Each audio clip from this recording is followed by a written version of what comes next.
I'm on the 12th floor. Let me see.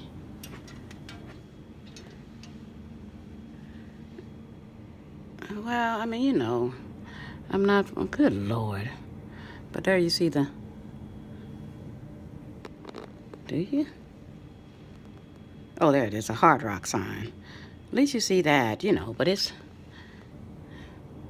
anyway, I'm up high. People tend to, I gotta get a picture right there, that was cute.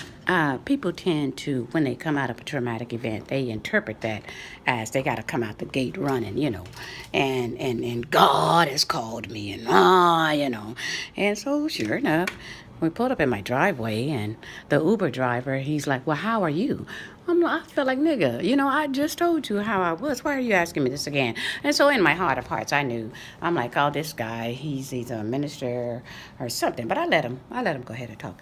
So he did. He told me he was a pastor. He started a church, and it's a young church called Compass.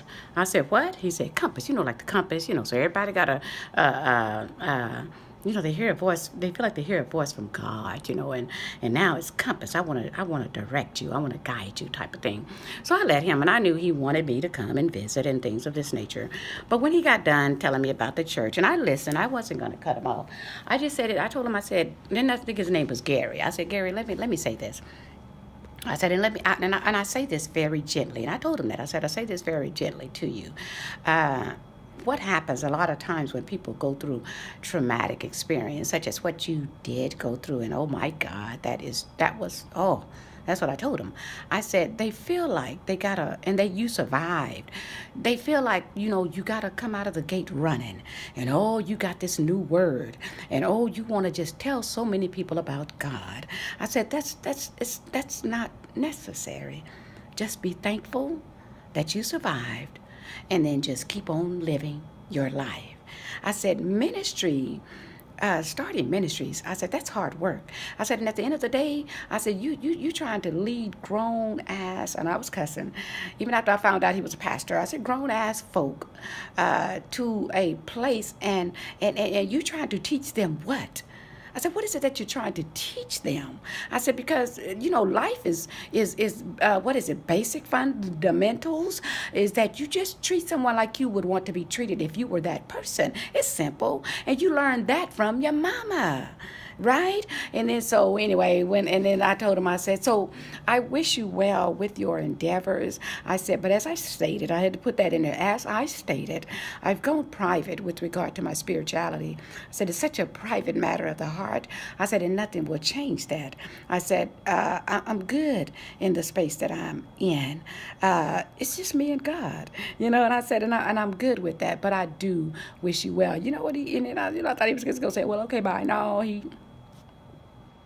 he told me, he said, you have helped me a lot. I don't know if you're going to go close the church down. He need to, but he does. He need to. He said, you would be surprised how much you have helped me.